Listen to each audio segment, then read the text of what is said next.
Welcome back to channel. I am Shreya Pandey and we are going to learn about custom duty in today's session in very simple and easy and understandable way.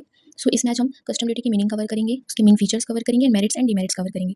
तो पहले हम custom duty का basic concept पढ़ते हैं। Custom duty basically होता क्या है? तो कस्टम ड्यूटी एक टाइप का क्या होता है? टैक्स होता है, जो कि हम क्या करते हैं, गवर्नमेंट को पे करते हैं। तो कस्टम ड्यूटी जो है सेकंड रैंक पे है टैक्सेस की। ठीक, कस्टम ड्यूटी का मतलब क्या होता है? तो हम जानते हैं कि पहले के टाइम में जो मर्चेंट होते थे वो दूसरे किंगडम जाते थे, दूसरे राज्य जाते थे अपना कुछ गुड्स सेल करने। तो वो क्या करते थे, वहाँ के राजा को वो क्या करते थे, कुछ गिफ्ट देते थे, कुछ मनी देते थे। किसके तौर पर? ऐसा गिफ्ट के तौर पर, है ना, कुछ देते थे ताकि कि वहाँ के राजा उनको एक्सेप्ट करे, वहाँ उनको रहने दे, उनका सामान वहाँ पे आने दे। तो यही चीज़ धीरे धीरे आगे चलकर क्या बन गई, एक ड्यूटी बन गई, जिसको हम किस नाम से जानते हैं? कस्टम ड्यूटी के नाम से जानते हैं। यहाँ पे लिखा है, a merchant entering a kingdom with his goods had to make a suitable gift to king in course of time the custom was formalised into custom duty. ये क्यों होता था कि अगर दूसरे राज्य से कोई मर्चेंट आता था, तो वो क्या करता था, राजा को कुछ चीज़ देता था, तो उस तौर पे राजा को कुछ गिफ्ट देता था, फिर राजा उसका गुड्स को एक्सेप्ट करता था, फिर उसको वहाँ काम करने देता था एंड एक्सेट्रा जो भी। फिर धीरे-धीरे क्या हो गया, कस्टम ड्यूटी पे चेंज हो गया। तो कस्टम ड्यूटी का मतलब क्या हुआ? कस्टम ड्यूटी का मतलब हो गया टैक्स, जो कि क्या होती है, लिव्ड होती है, गवर्नमेंट लगाता है किस पे? Import of goods into India and export out of India. It is a central tax. ये क्या होती है? सेंट्रल टैक्स होती है, ऑल ओवर इंडिया पे लगती है and mainly imposed on imported goods. जो गुड्स हम इम्पोर्ट करते हैं, हम बाहर जगह से जो गुड्स इंडिया में मंगाते हैं, उस पे ज़्यादा लगती है। Generally government lets export duty on very few items due to export promotion. मतलब कस्टम ड्यूटी क्या होती है? कस्टम ड्यूटी एक टाइप की टैक्स होती है जो गवर्नमेंट लगाती है। किस पे लगाती है?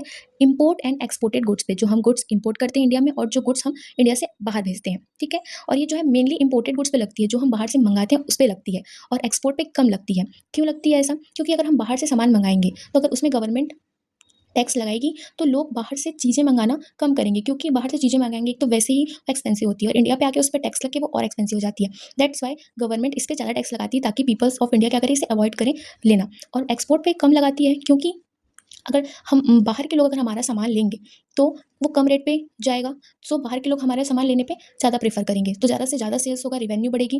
दैट्स वाई इस पे क्या करती है, एक्सपोर्ट प्रमोशन होगा, इसलिए गवर्नमेंट इसमें फ्यू आइटम्स पे ही एक्सपोर्ट प्रमोशन के लिए क्या करती है, एक्सपोर्ट ड्यूटी लगाती है। प्रेजेंट के टाइम पे कस्टम ड्यूटी की रेट क्या है, 10%। ये बुक जो है 2026 की है, तो इसके हिसाब से यहाँ पे कस्टम ड्यूटी की रेट 10% है। ईयर वाइज ईयर चेंज होता है ये। तो जैसे कि यहाँ पे एक एग्जांपल है, एग्जांपल में क्या बोला है कि जो एक मैन्युफैक्चरर है वो क्या करता है, एक मशीन मंगाता है, कहाँ से? अमेरिका से। तो वो बाहर से क्या कर रहा है, इंडिया पे मंगा रहा है। तो बाहर में अमेरिका में क्या होता है, डॉलर्स पे होता है, तो वहाँ पे $5,000 का वो मशीन मंगाता है और $1 के एक्सचेंज में रुपीज़ पे कितना होता है, 80 रुपीज़। तो वो 4 lakhs के गुड्स क्या करता है, इंडिया पे इम्पोर्ट करवा रहा है। ठीक, तो इस पे क्या लग रही है, 10% कस्टम ड्यूटी लग रही है। तो ये होगी 4 लाख पे अगर हम 10% कस्टम ड्यूटी लगाएंगे तो 40,000, और 40,000 पे हम 10% सोशल वेलफेयर सरचार्ज लगाएंगे तो 4,000। फिर integrated goods and service tax payable रहता है, अगर रेट दिया रहता है तो हम वो भी अप्लाई करते हैं। तो ये हो गया बेसिक कस्टम ड्यूटी का मीनिंग एंड कॉन्सेप्ट और डेफिनेशन विद एग्जांपल। अब हम आते हैं इसके मेन फीचर्स पे। तो इसका फीचर्स क्या होता है? तो फीचर्स बहुत सारे हैं, इसे आप अपने हिसाब से भी लिख सकते हैं। अगर अगर आपने डेफिनेशन अच्छे से क्लियर किया तो आप फीचर्स भी लिख सकते हैं। फीचर्स हम ऐसे लिख सकते हैं, हमने पढ़ा है ये कस्टम ड्यूटी क्या टाइप का टैक्स है, ये ड्यूटी है। ये किस पे लिफ्ट होती है, इंपोर्ट और एक्सपोर्ट ऑफ गुड्स पे। तो पहला पॉइंट यही है, custom duty lived on import और एक्सपोर्ट। वही दिया, custom duty is an indirect tax. ये क्या है, एक प्रकार का इनडायरेक्ट टैक्स है। ये डायरेक्ट टैक्स नहीं है, ये डायरेक्टली गवर्नमेंट हमसे कलेक्ट नहीं करती। ये जो हम गुड्स लाते हैं उस पर अटैच होकर ये हमसे कलेक्ट की जाती है, जो कि सेंट्रल गवर्नमेंट लगाता है इंपोर्ट और एक्सपोर्ट ऑफ गुड्स के। कस्टम ड्यूटी से एप्लीकेबल इन फॉरेन ट्रेड। ये फॉरेन ट्रेड में होता है क्योंकि हम इंपोर्ट एक्सपोर्ट अपनी इंडिया के बॉर्डर से करते हैं, हम फॉरेन कंट्री से भी एक्सपोर्ट और इंपोर्ट करते हैं। It is an important source of revenue. ये गवर्नमेंट की क्या होती है, सोर्स ऑफ रेवेन्यू होती है, क्योंकि बाहर से भी सामान आ रहा है, बाहर से हम क्या कर रहे हैं, इंपोर्ट कर रहे हैं और बाहर को हम एक्सपोर्ट कर रहे हैं। इससे क्या होती है, रेपुटेशन जो होती है कंट्री की वो भी इंक्रीज होती है। ठीक है, ये 2 टाइप्स के ट्रांजेक्शन पे बेसिकली लगती है। गुड्स इंपोर्ट करते हैं outside India, sorry goods export करते हैं आउटसाइड इंडिया और इंपोर्ट करते हैं इन इंडिया। सेकंड पॉइंट है लेविंग ऑफ कस्टम ड्यूटी। तो कस्टम ड्यूटी जो होता है इंपोर्ट और एक्सपोर्ट पे लगता है। 2 टाइप की ड्यूटी होती है, इंपोर्ट ड्यूटी और एक्सपोर्ट ड्यूटी। इंपोर्ट ड्यूटी कब लगती है, जब पर्सन क्या करता है, गुड्स बाहर इंडिया से, आउटसाइड ऑफ इंडिया से मंगाता है, और क्या होती है, ये इस पे ड्यूटी पेबल होती है, उसे इंपोर्ट ड्यूटी कहते हैं। जो गुड्स हम इंडिया के बाहर भेजते हैं उस पे जो ड्यूटी पेबल होती है वो एक्सपोर्ट ड्यूटी होती है। ये एक टाइप का इनडायरेक्ट टैक्स है जो कि सेंट्रल गवर्नमेंट इम्पोज करती है, कि अगर हम गुड इम्पोज करते हैं तो उस पे लगती है, उसे इंपोर्ट ड्यूटी कहते हैं, और जो गुड हम एक्सपोर्ट करते हैं उस पे जो हमारी ड्यूटी लगती है उसे हम एक्सपोर्ट ड्यूटी कहते हैं। यहाँ पे लिखा है एक point, import duty is more important. Import duty क्या होती है, मोर इंपॉर्टेंट होती है किससे, एक्सपोर्ट ड्यूटी से, क्योंकि एक्सपोर्ट ड्यूटी हम बेसिकली कम लगाती है हमारी गवर्नमेंट, और इंपोर्ट ड्यूटी ज़्यादा लगाती है, जिससे हमारी रेवेन्यू क्या होती है, इंक्रीज होती है। गुड्स अंडर कस्टम एक्ट्स, जो कस्टम एक्ट्स है उसके अंदर कुछ गुड्स स्पेसिफाई किए गए हैं। Custom duty is on goods as per section 12 of custom act section 2 sub section 22 में गुड्स को डिफाइन किया गया है। गुड्स का मतलब क्या होता है? Vessels, aircrafts, vehicles, stores, baggage, currency and negotiable instrument and any other types of movable goods. जो हम गुड्स बोल रहे हैं कि गुड्स पर टैक्स लगता है, तो वो गुड्स क्या होती है? वो गुड्स जो है कस्टम एक्ट में डिफाइन की गई है। किसमें? Section 12 sub section 2 sub section 22 में। गुड्स का मतलब होता है जो हम वेसल्स मंगाते हैं, एयरक्राफ्ट, व्हीकल्स मंगाते हैं हम, जो भी करेंसी हो गई, नेगोशिएबल इंस्ट्रूमेंट हो गई, कोई भी प्रॉपर्टी, ठीक है, मूवेबल प्रॉपर्टी को छोड़ के, सॉरी, मनी को छोड़ के कोई भी अदर टाइप की मूवेबल प्रॉपर्टी, ठीक। फिर आते हैं इसके objects of custom duty. Custom duty के ऑब्जेक्ट्स क्या होते हैं? क्या होती है? ये हमारी रेवेन्यू को इंक्रीज करने में मदद करता है, फॉरेन एक्सचेंज मदद करता है, सप्लाई रेगुलेट करता है गुड्स एंड सर्विसेज के, डोमेस्टिक मार्केट को इंक्रीज करता है, डोमेस्टिक इंडस्ट्री को प्रोटेक्ट करता है, फॉरेन कॉम्पिटिशन से हमारी मदद करता है। फिर इंपॉर्टेंट सोर्स ऑफ रेवेन्यू में ये बोला है कि कस्टम ड्यूटी जो है 5% से स्टार्ट हुआ था, लेकिन इंडिपेंडेंस के बाद क्या है, जो हम इम्पोर्ट जो करते थे फॉरेन एक्सचेंज से, वो हमारे लिए क्या होता था? खतरा बनते जा रहा था। और हमारी क्या हो रही थी? इंडियन इंडस्ट्री को फॉरेन कंपटीशन से बचाने के लिए हमने क्या कर दिया? कस्टम ड्यूटी को इंक्रीज कर दिया, ताकि लोग जो क्या है इंपोर्ट करना कम करें। लेकिन ये क्या हो गया? धीरे धीरे बर्डन जो है 100%, फिर बढ़ते बढ़ते 200%, 300% तक इंक्रीज होते गया। फिर इसमें रेट क्या थे कस्टम ड्यूटी के? तो जो रेट्स थे कस्टम ड्यूटी के, कस्टम ड्यूटी का मतलब गवर्नमेंट की रेवेन्यू इंक्रीज करना नहीं, बल्कि हमारी डोमेस्टिक इंडस्ट्री को प्रोटेक्ट करना भी था। तो कस्टम ड्यूटी पहले 5% से स्टार्ट हुआ, जैसे इसमें पढ़े हम, but at the point of time the total burden was 100% तक हो गया, सम केसेस में 200% हो गया, और कुछ केसेस में क्या हो गया? ये 300% हो गया। तो यहाँ पे फ्लो चार्ट दिया है, इसे आप लोग रीड कर लीजिएगा कि ये कैसे कैसे जो रिडक्शन होते गया हमारी कस्टम ड्यूटी का, वो दिया गया है। टाइप्स ऑफ कस्टम ड्यूटी क्या होती है? बेसिकली 3 टाइप की कस्टम ड्यूटी होती है। बेसिक कस्टम ड्यूटी होती है, सोशल वेलफेयर सरचार्ज होती है, और इंटीग्रेटेड टैक्स होती है। जो कि बेसिक कस्टम ड्यूटी जो होती है वो 5 से 10% होती है।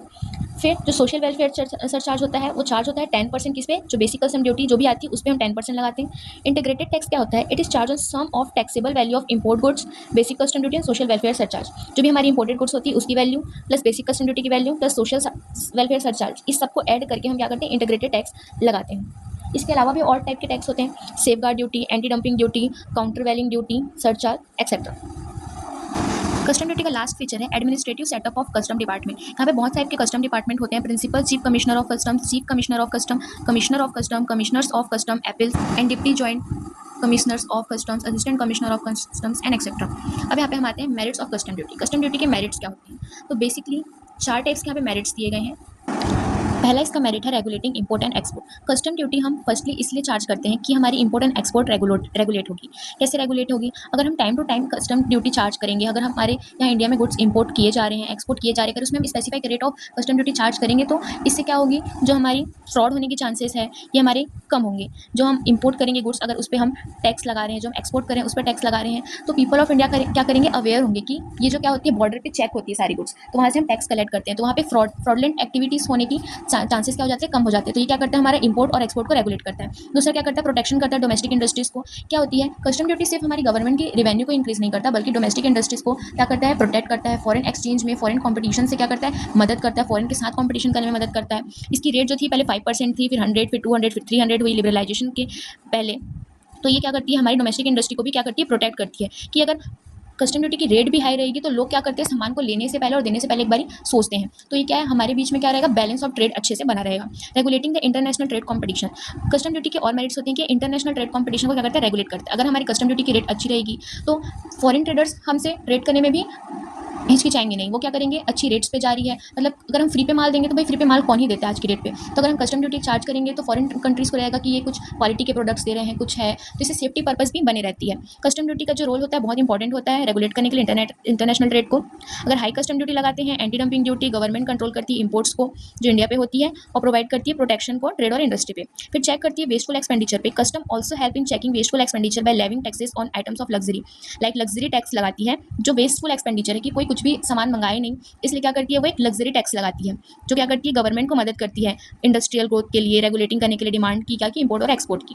फिर हम आते हैं डिसएडवांटेज और डीमेरिट्स ऑफ कस्टम ड्यूटी। तो कस्टम ड्यूटी के पहले डिसएडवांटेज क्या होती है? इंक्रीज कर देती है। ये क्या करती है? प्राइस को। कैसे इंक्रीज करती है? बेसिकली अगर किसी भी चीज़ पर हम टैक्स लगाएंगे, अगर कोई चीज़ 40,000 की है, अगर उस पर हम 10% टैक्स लगा देंगे तो ये क्या है? 4000 और बढ़ जाएगी, मतलब इसकी रेट क्या हो जाएगी 44,000 हो जाएगी। मीन्स 4000 से क्या हो गया, इंक्रीज हो गया। तो ये क्या करती है, प्राइस को इंक्रीज करती है। अगर हम बाहर से भी सामान मंगा रहे हैं, अगर वो 40,000 का है तो वहाँ पे 10% लग के 4000 44,000 हो जाएगी। सेम बाहर भी बेच रहे हैं तो ये ऐसी हो जाती है। तो क्या करती है, इंक्रीज करती है प्राइस को। इंक्रीज की कॉस्ट ऑफ प्रोजेक्ट, यहाँ की साथ साथ प्राइस को ये यहाँ पे इंक्रीज कर रही है। जो इस प्रोजेक्ट की कॉस्ट भी है वो भी क्या करती है, वो बढ़ जाती है। फिर तीसरा है डोमेस्टिक इंडस्ट्रीज बिकम लेथार्गिक। इसका मतलब होता है कि जो हमारी इंडिया की जो डोमेस्टिक की इंडस्ट्रीज की जो गुड्स होती हैं वो क्या होती हैं, उनकी जो इफिशियंसी होती है, कैपेबिलिटी होती है, वो क्या हो जाती है, लो हो जाती है, क्योंकि हाई रेंज ऑफ इसमें क्या लग जाता है, टैक्स लग जाता है। Incidents of custom duty is uniform without discrimination. It does not distinguish between rich and poor, small industries और इंडस्ट्री ट्रेडर्स एंड कंज्यूमर। जो कहती है कस्टम ड्यूटी जो होती है वो रिच और पुअर पे क्या करती है, डिस्क्रिमिनेशन नहीं करती। वो रिच हो चाहे पुअर हो, अगर वो इंपोर्ट किया है तो उसे कस्टम ड्यूटी पे करना पड़ेगा। अगर वो एक्सपोर्ट कर रहा है वहाँ की कंट्री को भी उसे क्या करेगा, चार्ज करना ही पड़ेगा। करप्शन होता है, import duty creates corruption at large time when the rate of custom duty were very high, the people evaded tax through bribe. मतलब क्या होता है, करप्शन भी इसमें राइज होता है, क्योंकि अगर ज्यादा रेट ऑफ टैक्स कर देती है गवर्नमेंट तो लोग क्या करते हैं, छुपते छुपाते सामान को लाते हैं। इसे क्या करते हैं, टैक्स से बचने के लिए सब चीजें करते हैं, स्मगलिंग करते हैं, है ना, जो कि क्या करती है, एक कस्टम ड्यूटी के ऊपर बुरा प्रभाव डालती है।